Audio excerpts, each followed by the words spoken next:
Olá, pessoal. O SV Taon tá no ar. Eu recebo agora o Leandro Rosadas. Ele é consultor, palestrante e escritor de varejo e também produtor do primeiro reality show de supermercados. Primeiro reality show de supermercado. É isso. É isso. E foi um trabalho descomunal, cara. A APAS, inclusive, na época, publicou no site deles lá o primeiro reality show de supermercado e tal. E eu fiz com recurso próprio, né? Foi uma grana pra fazer isso. Leandro, antes da gente contar essa sua, esse projeto, me fala um pouquinho de como você começou na área de supermercados. Para quem não te conhece ou quer conhecer ou já ouviu falar.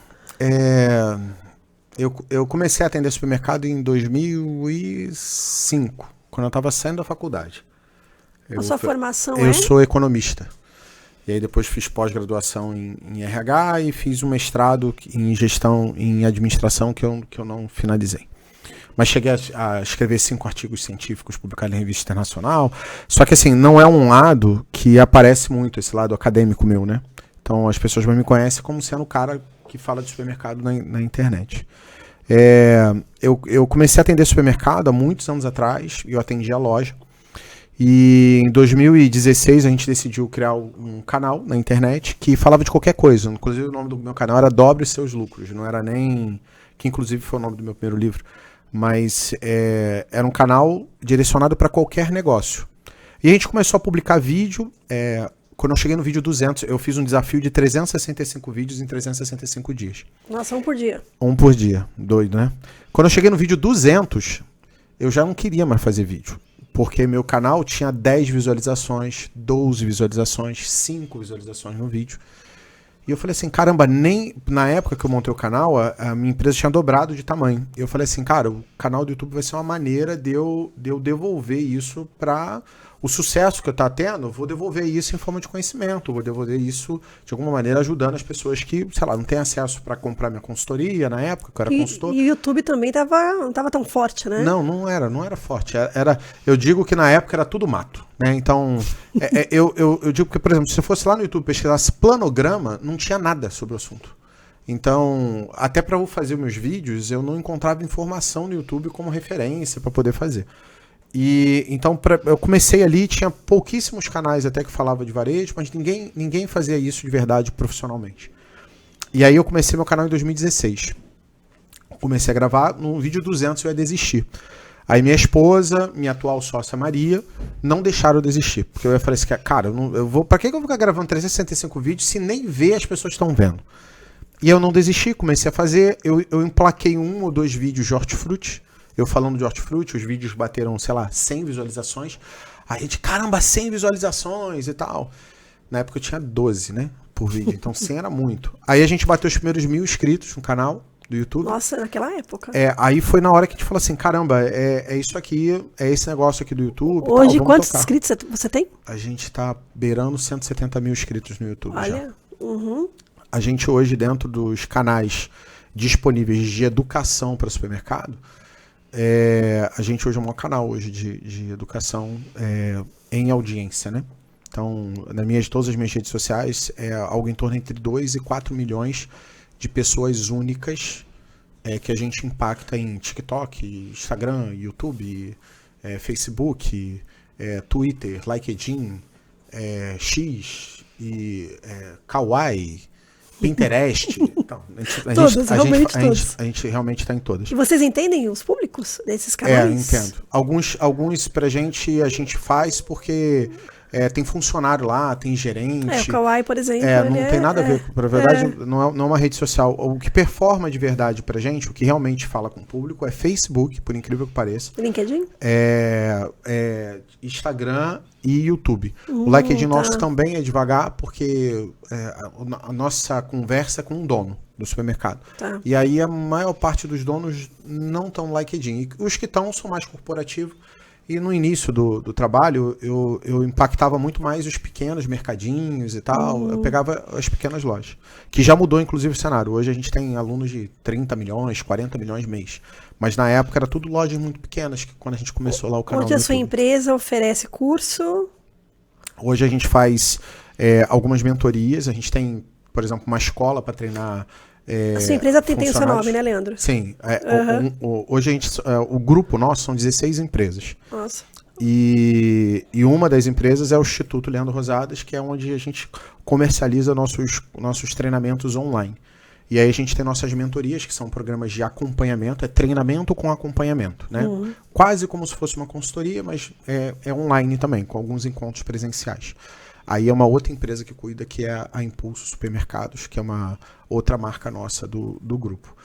E aí o que a gente fez? Lançou o canal, seguiu, o YouTube nosso começou a dar certo, batemos o desafio de 365 dias, e aí, mas até aí eu não tinha vendido nada na internet. Era só, eu era consultor. Vitrine mesmo. E só botava vídeo lá no YouTube. No segundo ano, obviamente, eu não fiquei fazendo um vídeo por dia, porque eu não aguentava mais.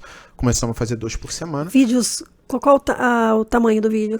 Tem vídeo de 2 minutos, 1 minuto, bem 3 curtos minutos. Mesmo. 365 eu gravava vídeo atravessando a rua, porque não dava tempo. Mas dentro do supermercado, sempre. Sempre.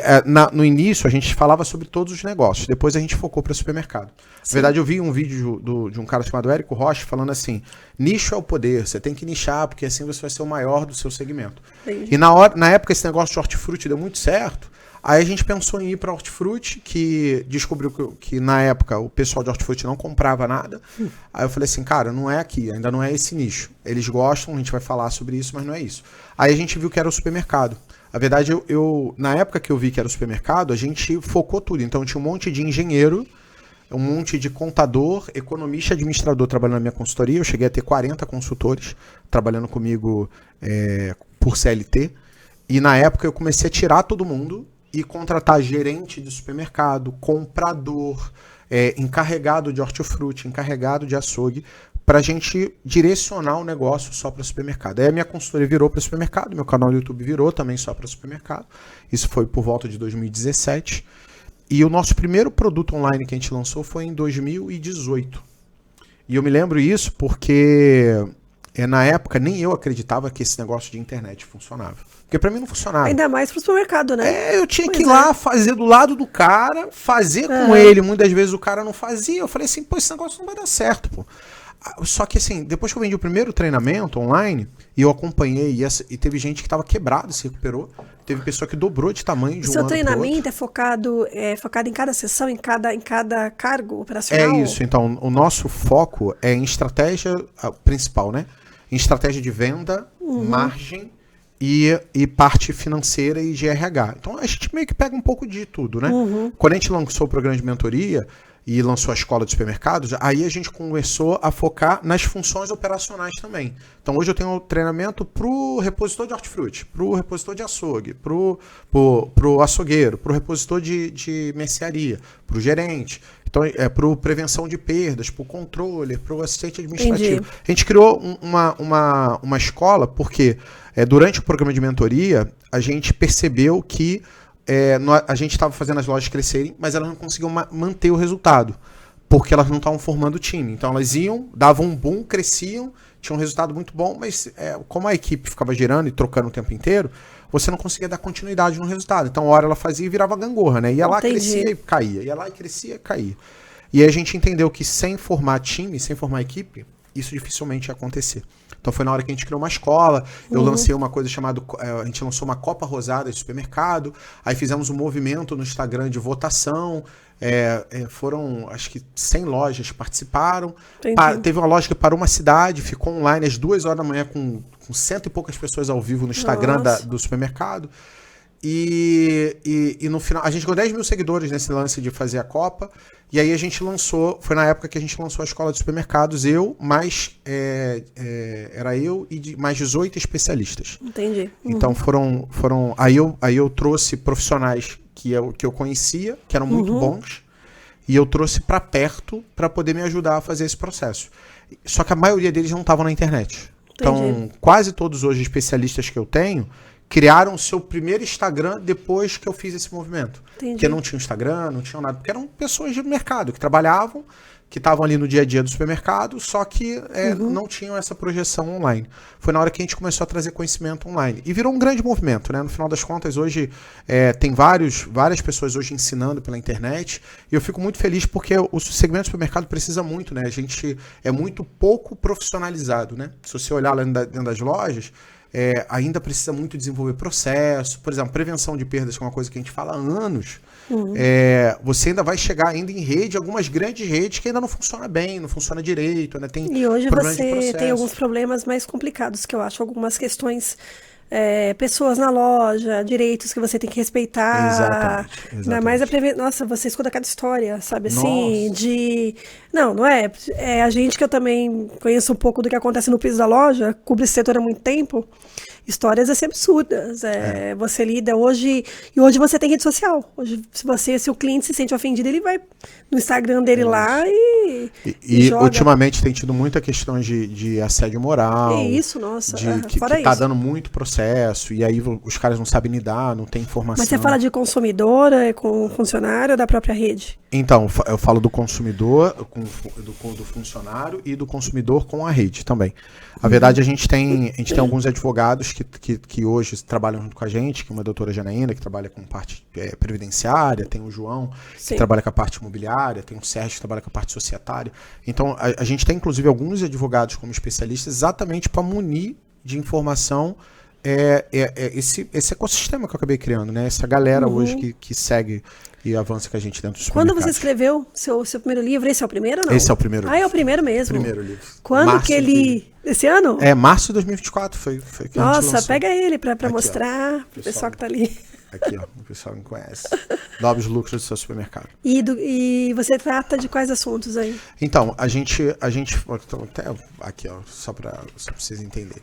A gente fala desde cultura, que tem que ser mexida, a como aumentar a venda, como reduzir despesa, como tratar a prevenção de perdas, como melhorar a margem de lucro, como reduzir despesa, né, que eu falei, e também a gente fala um pouquinho sobre essa parte de liderança e cultura, porque senão não adianta nada. Se você não mudar um pouquinho da cultura do supermercado, a gente até faz, mas não é dado continuidade. Porque um dos maiores problemas hoje que eu vejo no supermercado é que ele faz, dá certo, e por algum motivo ele para de fazer. E toda vez que eu pergunto, eu falei assim, cara, isso funcionou?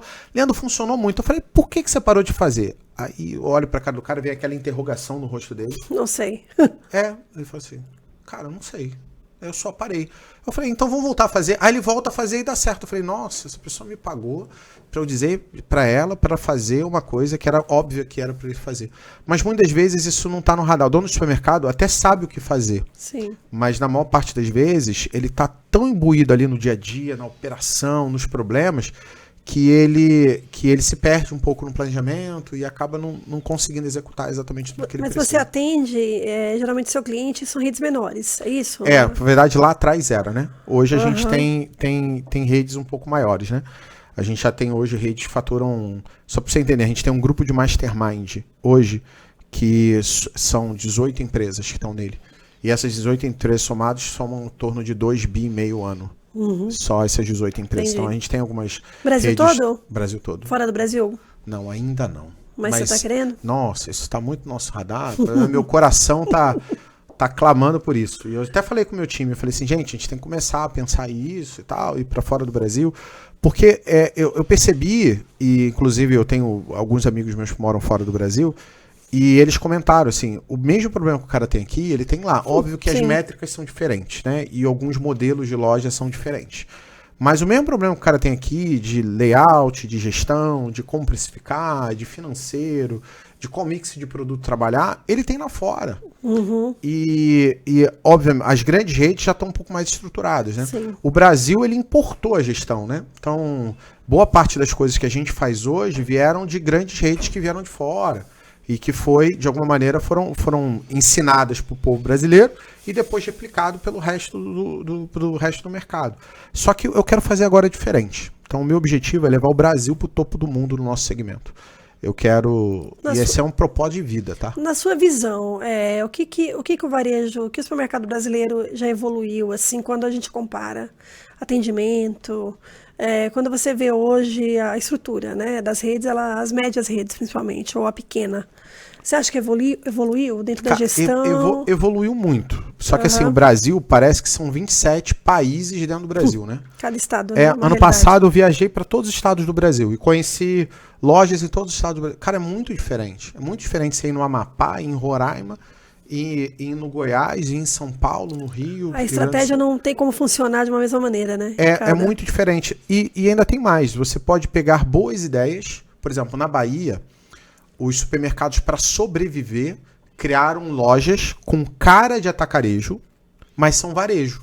Então você entra na loja e você fala assim, nossa, isso aqui é um atacarejo. Mas é um supermercado vendendo varejo, não vende atacado.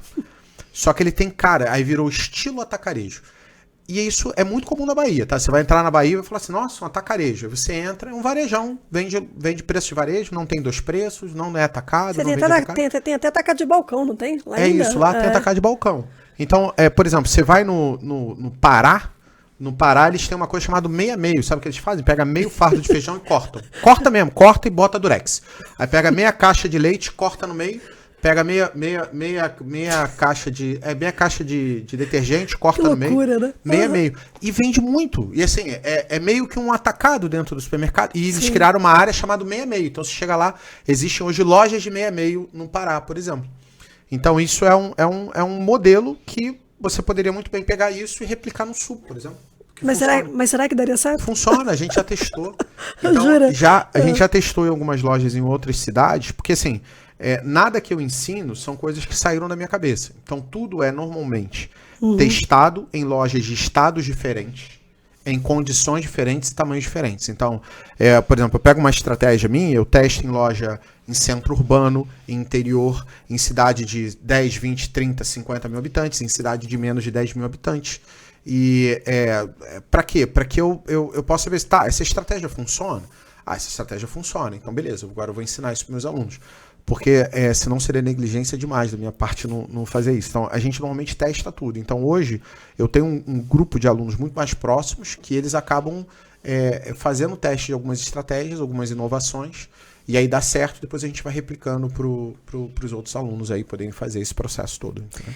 Voltando a falar da internet, vamos falar do tal reality show. Conta pra gente aí, quando foi esse reality? Esse reality show foi em 2020, foi em plena pandemia. Qual era o nome? Como é que foi? Como é que pintou essa ideia aí? Foi isso mesmo, 2020. Tava começando a pandemia então, é isso? A pandemia começou em março, né? Foi em março de 2020, Inclusive foi quando eu estourei na internet em setembro de 2019. Foi quando a maioria das pessoas me conheceram. Se o pessoal quiser comentar aí, quando você conheceu o Leandro Rosadas, a maioria vai falar assim, foi mais ou menos ali no setembro, novembro de 2019. Mas no finalzinho de 2020, próximo de dezembro, a gente decidiu fazer esse reality. Mas a decisão foi tipo, terça-feira, vamos fazer o reality? Vamos fazer o reality. Na quarta-feira, eu zerei o Instagram inteiro, apaguei tudo do Instagram, e eu tirei todos os meus vídeos do ar do YouTube. Nossa, caramba. Aí ficou 7, 8 pessoas fazendo isso comigo. Aí na quinta-feira... Coragem, hein? Na quinta-feira a gente começou a só fazer uma antecipação, sair do ar. Então começou a entrar um vídeo com uma musiquinha no fundo e só aparecendo minha foto com fogo.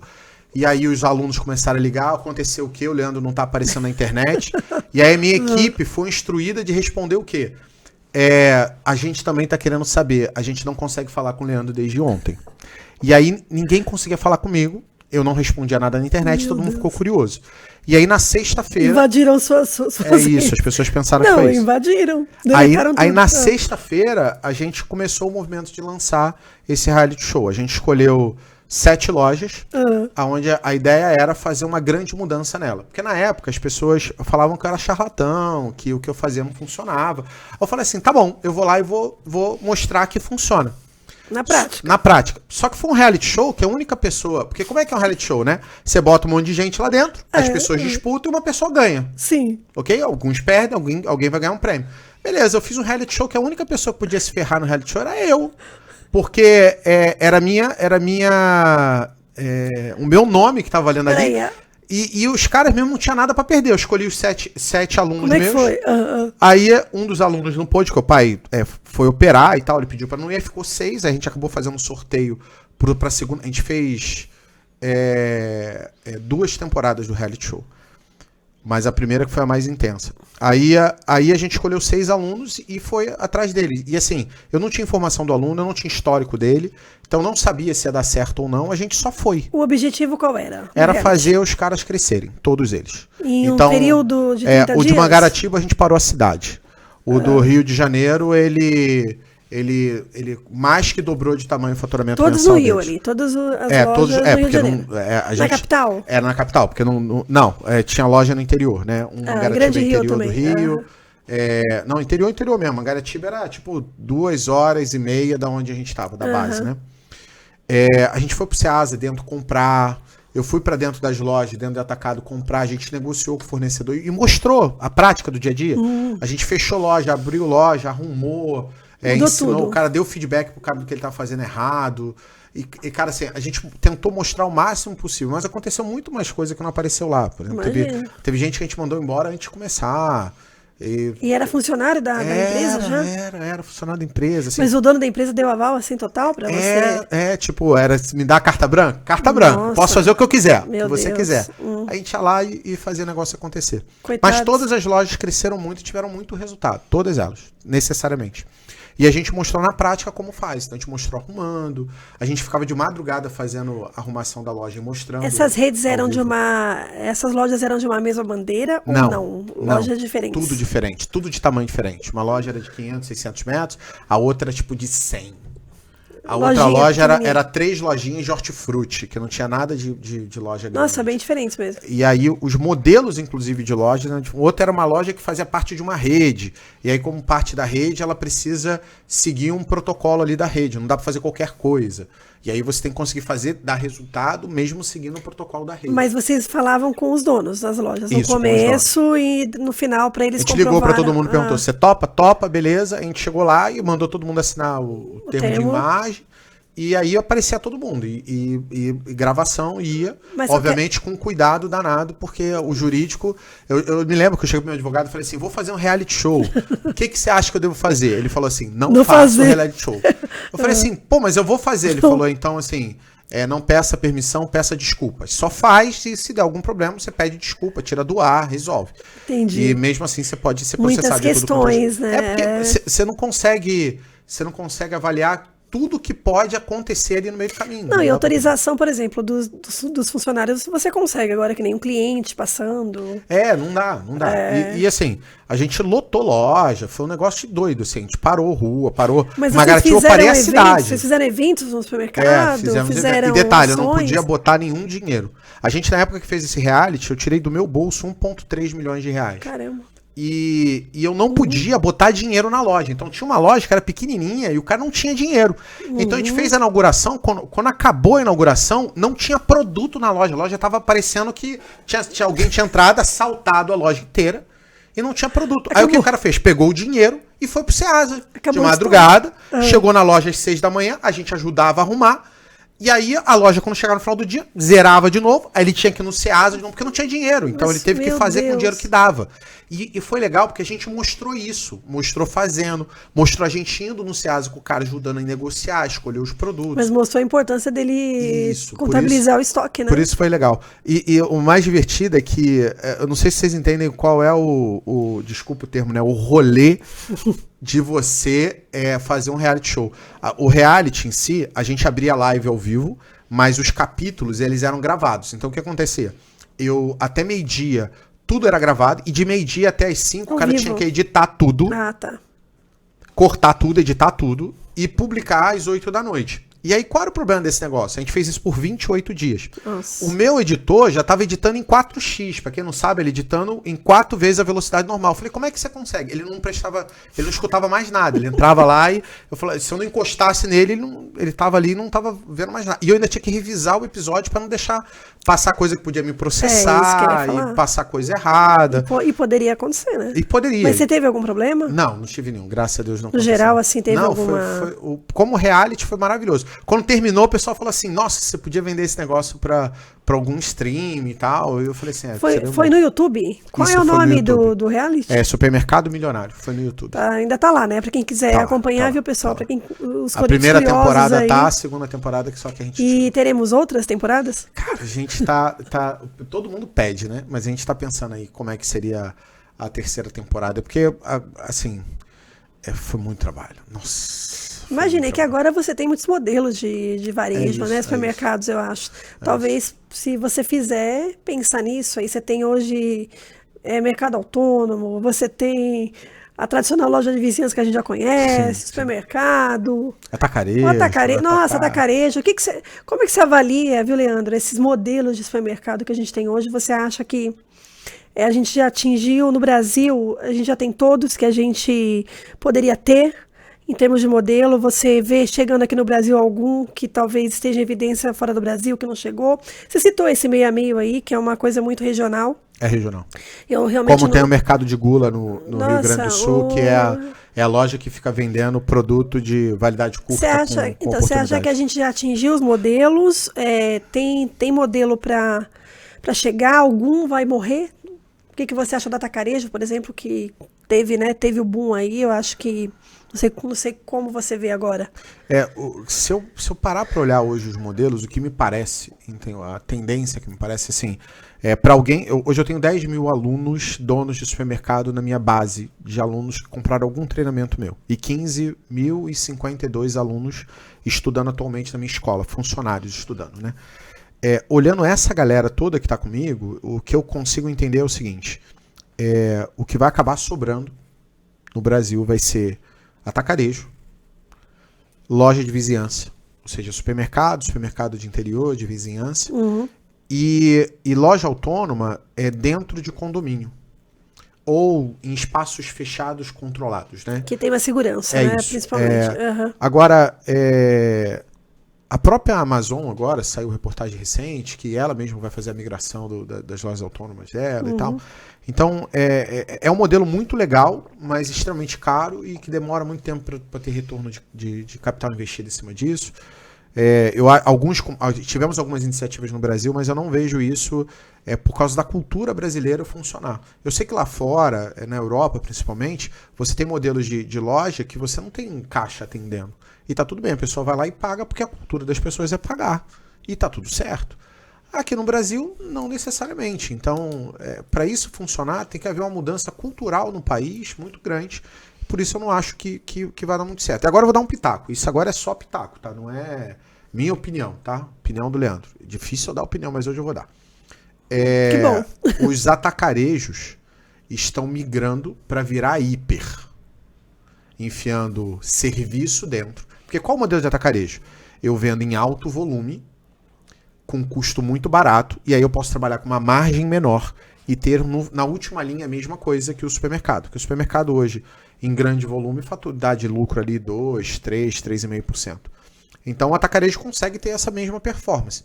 Qual é o problema? O cara começa a enfiar açougue, que eu tenho que ter açougueiro. Começa a enfiar padaria, que eu tenho que ter padeiro, confeiteiro, ajudante. Linha branca? E aí, gente, como é que essa conta vai fechar? Você enfia serviço dentro do processo, e aí eu tô olhando um movimento que está acontecendo hoje no Brasil, e que parece que, assim, será que as pessoas estão pensando em retornar com o hipermercado? Porque o atacarejo é do tamanho de um hiper. Qual é a diferença? O mix é menor. Aí eles estão aumentando o mix dentro do atacarejo. Eu não vou citar nomes.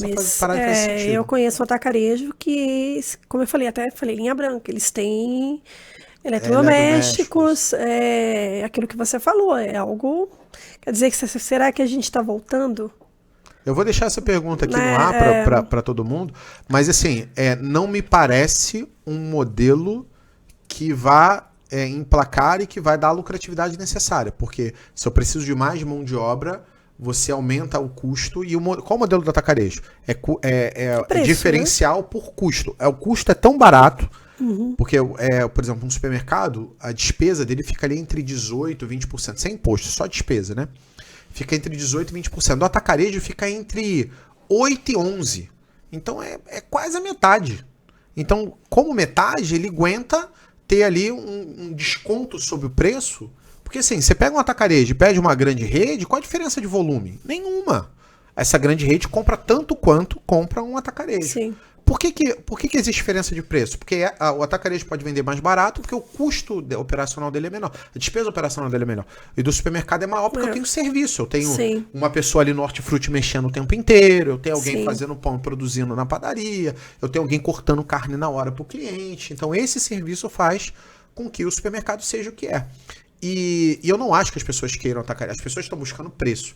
Mas as pessoas querem atendimento, serviço, que é uma tendência, esse negócio de vai tudo virar online, não vai. Só pra você entender, na pandemia eu tive alunos meus, eu posso falar isso e não foi dezena não, tô falando de centena de alunos que tiveram regiões específicas, cidades, que obrigaram a fechar o supermercado por uma semana. E aí eles só podiam vender delivery, só podiam pegar pedido e enviar. A maioria, quiçá todos, não chegaram a 30% da venda normal da loja aberta. Então, se o cara fatura, sei lá, 100 mil por dia, eles vendiam 30 naquela semana que foram obrigados a ficar fechado. Então, e a pandemia me ajudou a olhar o seguinte, cara, o supermercado não vai ficar tudo na internet. Isso não vai acontecer como aconteceu com alguns setores. Por exemplo, livraria. Hoje, a maioria dos brasileiros compra livro online. Não compra na livraria física de verdade. Alguns compram, mas a maioria vai lá e compra livro online. O supermercado, eu compro comida online, a pessoa quer olhar o produto, quer sentir o cheiro. Por exemplo, a gente vai em comunidade, né? Aqui em São Paulo é comunidade, lá no Rio é favela, que são os lugares mais pobres e tal. Ainda tem supermercado que bota, por exemplo, os salgados expostos, porque o cara quer botar o dedo no sal. E se embalar, vende 1/3 do que vende se tiver desembalado. Muita granel também? Mas não pode, tá? Não tô falando que vai fazer, não. Eu tô dizendo que a realidade está sendo feito pelas assim. regras, né? E como é feito desse jeito, ele vende, inclusive, mais desse jeito do que embalado. Sim. Por quê? Porque é uma característica ali daquela região, daquele público e tal. E não tô dizendo que é certo. Eu tô dizendo que acontece. É uma realidade. Você vai chegar, é uma realidade que tá acontecendo. Então, eu não vejo o futuro... se os atacarejos continuarem fazendo desse jeito, eu acho que eles vão acabar tendo que migrar de novo para o mesmo lugar, ou você vai ver um monte de rede aí provavelmente quebrada ou sendo vendida e comprada por outros. E eu acho que você já falou um pouco, o Brasil é muito grande, né, gente? Assim, eu acho que a gente tem essa questão da regionalização. Sim, né? Sim. Então eu acho que um formato de loja, eu acho que esses modelos cabem em todas as regiões, respeitando os aspectos regionais, sim. Então, como é que você vê?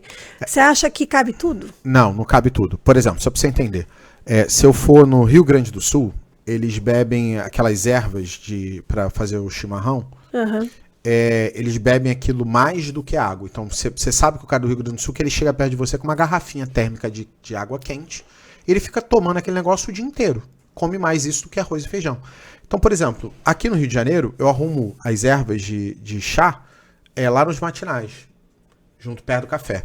Lá no sul, eu tenho que arrumar esse troço lá perto do arroz e feijão. É arrumado lá na parte de mercearia de giro rápido, seca, alguns chamam de seca, alguns chamam de giro rápido, alguns chamam de cereais. É arrumado lá. E detalhe, vende só 50% mais colocando naquele lugar do que botando nos matinais.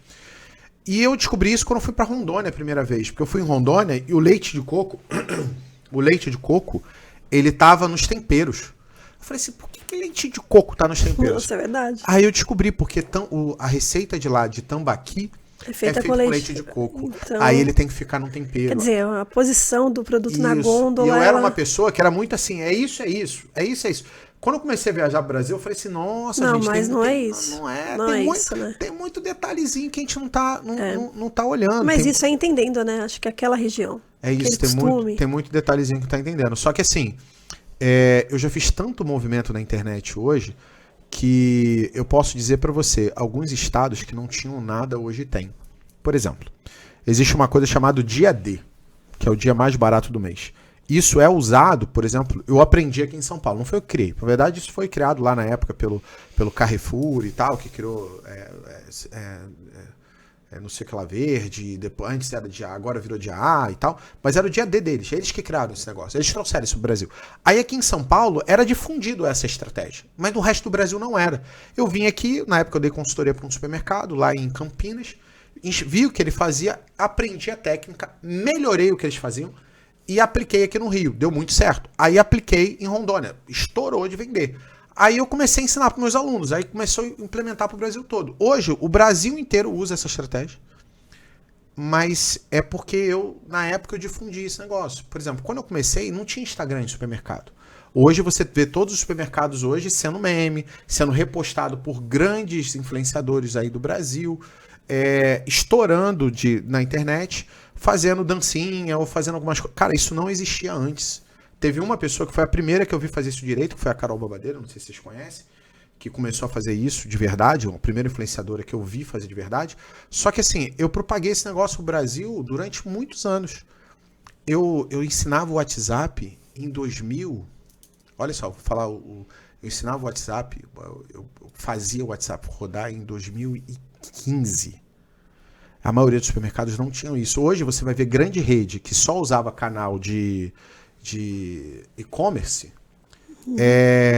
lá com um telefone de WhatsApp gigante, assim, porque estão atendendo também para o WhatsApp, porque descobriram porque os pequenos estão fazendo desse jeito, gera proximidade, e aí eles começaram a ter que se adaptar também para fazer esse tipo de atendimento. Então, de uma forma ou outra, essa profissionalização que está acontecendo no Brasil por causa da educação, e eu não digo nem só a gente que está fazendo esse trabalho online, não. As associações todas, todo o movimento que está acontecendo no mercado para educar, hoje tem o próprio dono do supermercado está buscando mais. Foi o que eu falei, lá em 2016, quando eu lancei meu canal no YouTube, não tinha visualização porque não tinha busca. Não tinha essas buscas. Uhum. Eu digo que eu fui o precursor desse negócio porque eu criei uma demanda que não tinha. E olha só para você entender.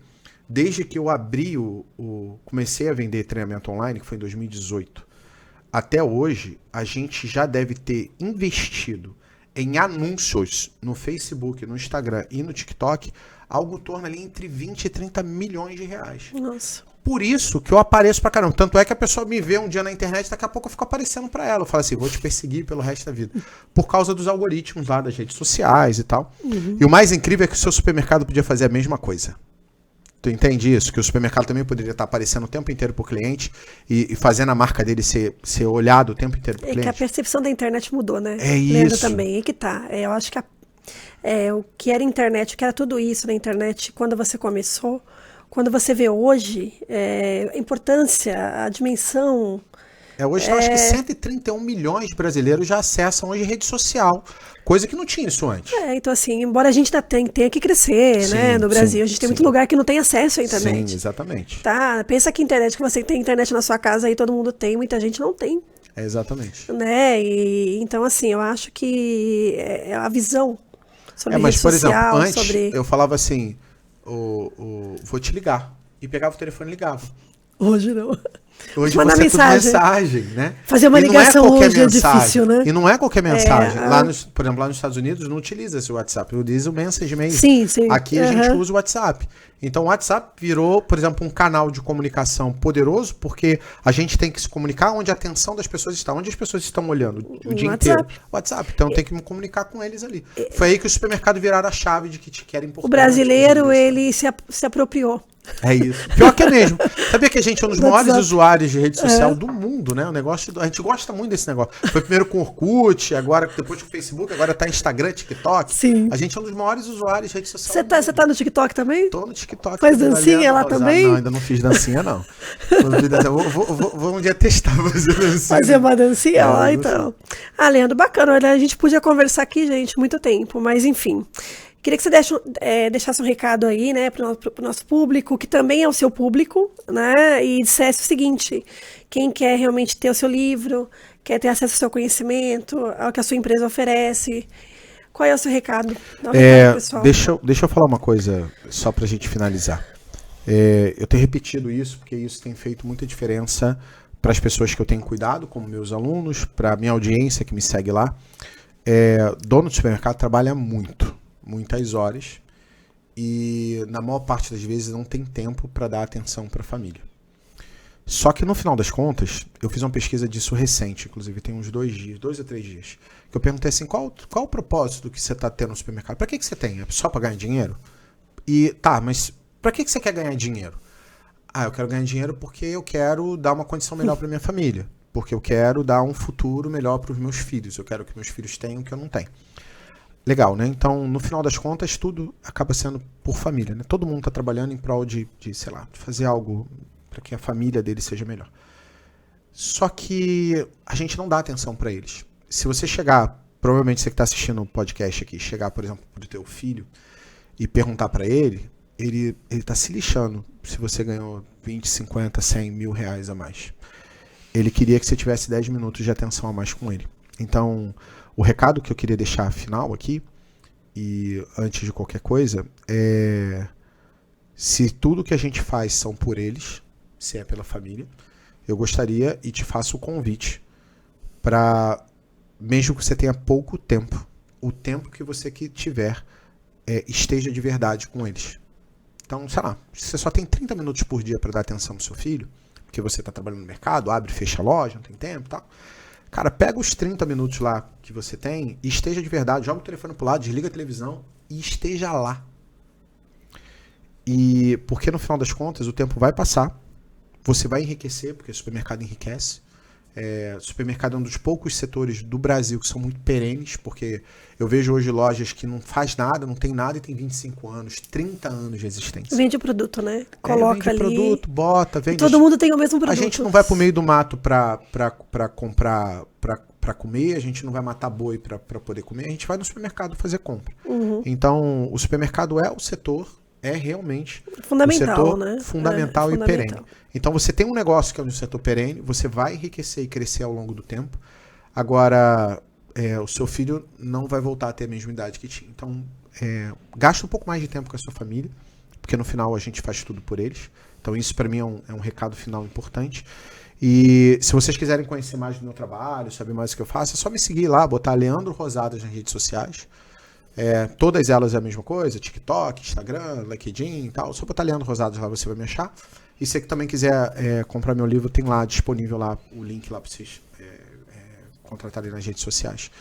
E isso aqui é o primeiro de muitos, que agora eu vou dar uma notícia. Posso? Pode, por favor. Primeira mão? Em primeira mão. A gente está fundando a primeira editora focada no segmento de supermercados. E o meu compromisso é de fazer, e eu estou fazendo esse compromisso público, é de fazer 20 títulos por ano, no mínimo. Eu ia perguntar, novos. quantos você vai lançar esse ano? Então, esse ano, por exemplo, eu tenho 2 livros já. Tenho esse livro aqui e um outro livro falando sobre frente de loja, em parceria com o Ricardo Chaucet. Você vai lançar no segundo semestre? Eu vou lançar no segundo semestre pelo menos mais 1 ou 2 livros meus. E a gente vai lançar o livro dos meus especialistas. Uhum. E também estou conversando com outros profissionais que também escrevem para supermercados. E a gente vai lançar livros dessas pessoas também pela editora. Qual o objetivo? Cara, antes de qualquer coisa, o que eu quero é profissionalizar o segmento de supermercado e tornar a gente, o Brasil, os brasileiros, como referência do setor para o mundo. Porque eu tenho procurado sobre informação no resto do mundo. Isso não tem difundido. Não tem. Se você procurar livro na internet sobre supermercado, até mesmo fora do Brasil, você não encontra quase nada de literatura. Eu falei assim, tá bom, então vamos começar a botar para fora, ensinar as pessoas a fazer pão, a arrumar hortifruti, a cortar carne, a fazer os cortes especiais de carne. Vamos, já que nem todo mundo vai fazer curso online ou vai fazer curso presencial comigo, que leia um livro. Então, isso aqui é um projeto de vida minha, tá? Eu queria desenvolver isso tem 2 anos. E a gente finalmente conseguiu viabilizar isso esse ano. Então, a gente está terminando de abrir o CNPJ e esse ano a gente já vai fazer o lançamento de vários outros títulos. E o meu objetivo aqui é trazer mais informações para os donos de supermercados. E a gente, aos poucos, aqui pode até divulgar também com vocês os lançamentos e tal, porque eu acho que isso aqui é importante. Não tem muita literatura. Né? Eu contei, sei lá, 10, 15 livros de verdade que são específicos de supermercado. As pessoas falam de varejo. Só que o varejo é loja de roupa, eletrodoméstico, Ele é amplo, farmácia, né? Ele é amplo, né? É muita coisa. E o supermercado, como autosserviço alimentar, tem características extremamente próprias e únicas, né? Então a ideia é fazer algo um pouco mais direcionado exatamente para isso. Então é notícia quentinha do forno, CNPJ está saindo e a gente vai passar a publicar esses livros. Então já tem os projetos dos livros, então a gente vai publicar esses livros aí ao longo aí de 2024, 25, 26. A ideia é fazer 20, 30 títulos por ano, exatamente para começar a gente ter informação para o nosso segmento. Leandro, obrigada. A entrevista foi ótimo. Essa entrevista, essa conversa, né? É isso, conversa, né? Pessoal, até a próxima. Nos sigam nas redes, no YouTube, no Deezer, no Spotify. Até mais, até a próxima.